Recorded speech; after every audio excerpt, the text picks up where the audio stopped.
somehow since starting grad school, I've managed to keep a 4.0 GPA. And I'm sure that part of that has to do with the fact that grad school is structured a little bit differently than undergrad school, obviously. But I think also part of it is that over the years, while being in school for so long, I think I've really been able to learn some good habits and techniques to help me really make good grades. So this video, as you see titled, is all about how to get a 4.0 GPA. Now, some of these things are practical, like life hacks, and then some of them are actual tools and tricks that can help you.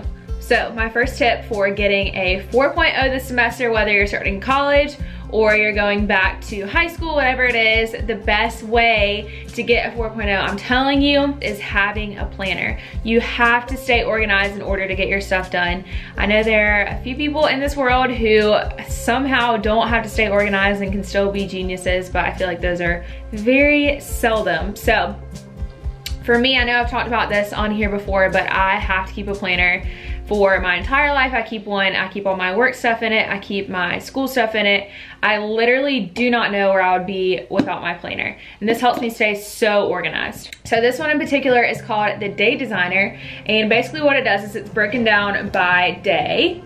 So it has an entire page for a day, and then it also has your monthly breakdown. So I really love this planner personally because I like to schedule out every single hour of my day, as crazy as that may be. And you don't need to do that, just some type of planner where you can write out your due dates at the beginning of every semester. I always take my syllabi,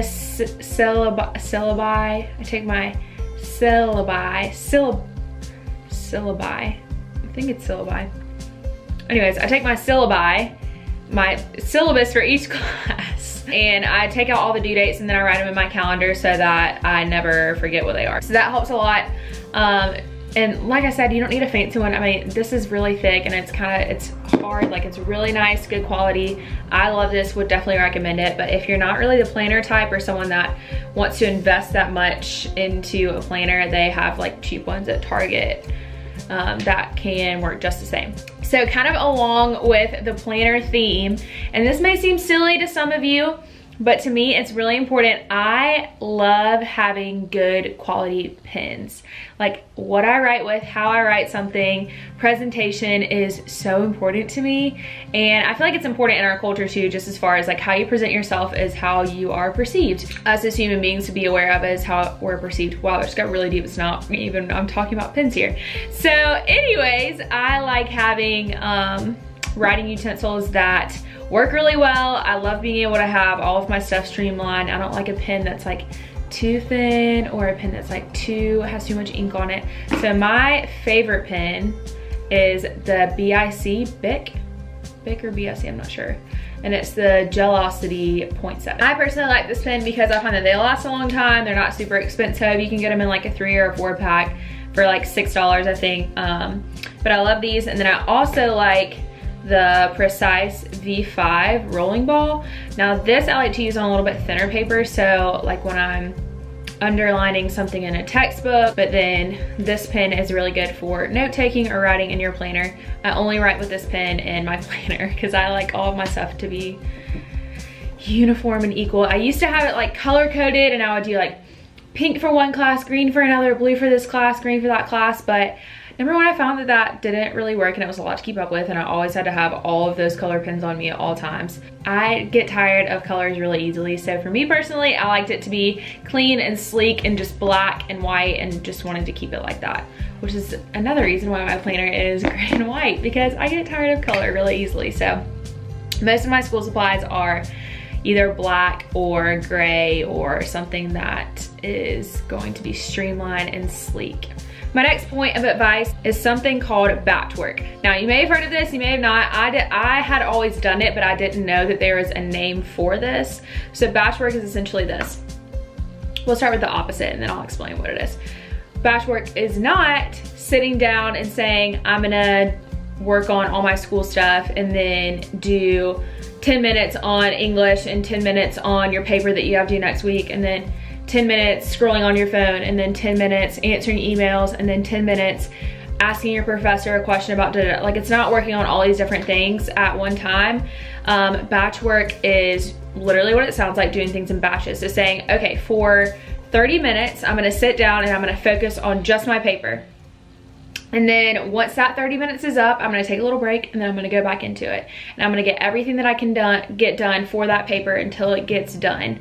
And then next, I'm gonna do whatever I have for the next thing. So this doesn't mean that you have to finish your paper in one sitting, but what it does mean is that you're not bouncing back between different tasks, because whenever you're doing that, you're losing focus, you're losing momentum in what you're doing. Whenever you're actually able to sit down and focus, hey, I'm gonna focus on answering my emails right now, and then after that 30 minutes is up, I'm gonna focus on all the stuff that I have to do for my paper next week, or I'm gonna focus on all of the reading that I need to do for this week. So making sure that you're kind of doing that in batches to where you get it all done, you really focus on that one set of things and you can really get it done, as opposed to jumping around on all these different tasks. Kind of with that is just starting somewhere. I know the worst thing for me is whenever I go to sit down to do an assignment or a paper or whatever, and I just stare at a blank screen for 20 minutes, ends up being an hour, and then I'm sitting there playing on my phone or watching Netflix or YouTube or something, because I just can't decide where I want to go next. And I get this, like, there's so many things that I need to do, and I analyze all of it and it just like stops me. I think it's called analysis paralysis. So you see all of these things and you're analyzing all of these things that you have to do, and instead of doing all of those things, you just do none of it because you're just so overwhelmed by it all. Such a dangerous place to be. It's a terrible feeling to feel like you have so much to do and you can get none of it done. One of the best things, in my opinion, is going and making a checklist, and then at the end of the day, seeing how you can go through and how you've checked all those things off and you've had a productive day. Obviously, have grace with yourself. You're not always gonna be perfect.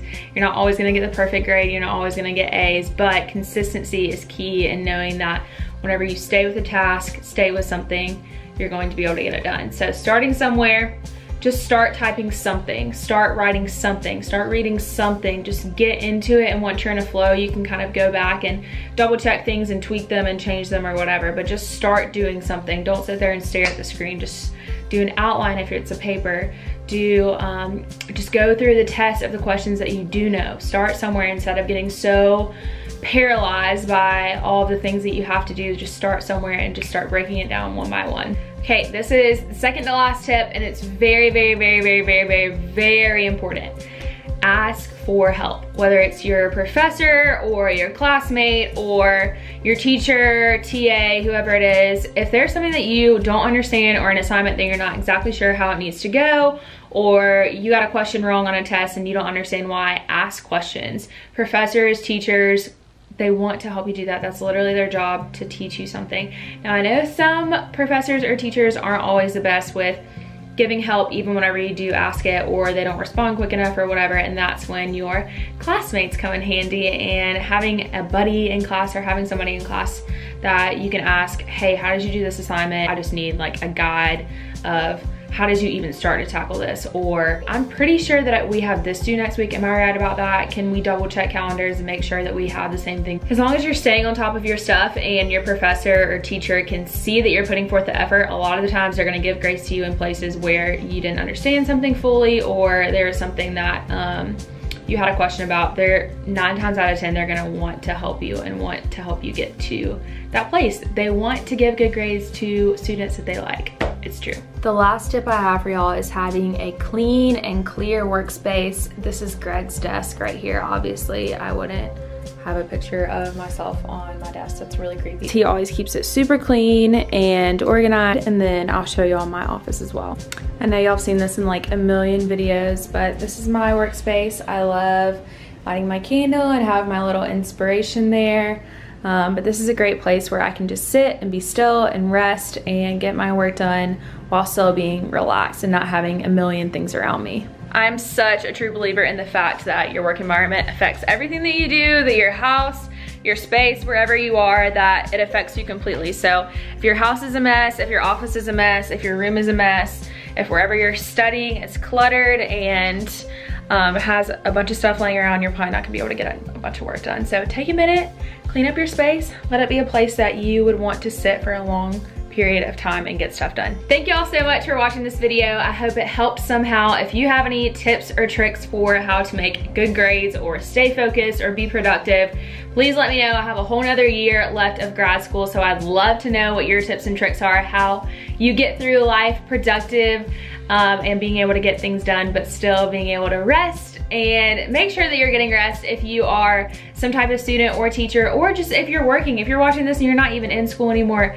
get some rest. It's so important to practice self-care and take care of yourself, even when it feels like you have a million things going on. Sometimes that is the best time to take a break and stop or pause whatever you're doing and saying, take some deep breaths. I need to go on a run. I need to go for a walk. I need to just have a chill night with the girls or whatever. Take time for yourself, because if you're stressing yourself out so much and that's your only focus is getting the perfect grade or making sure that your boss loves you and is happy with you at all times, and you will forever be striving for something that will never give you peace at the end of the day. So just take all this with a grain of salt. Know that these things can definitely make you productive, but have grace with yourself whenever you get a failing grade, or you get points off for something stupid, or your professor is mean to you for no good reason. I love y'all. I hope y'all enjoyed this video. Again, if you have any type of recommendations for future videos, please let me know in the comments down below. I would love to hear them. I hope y'all have an incredible week, and I'll see y'all next week. Bye.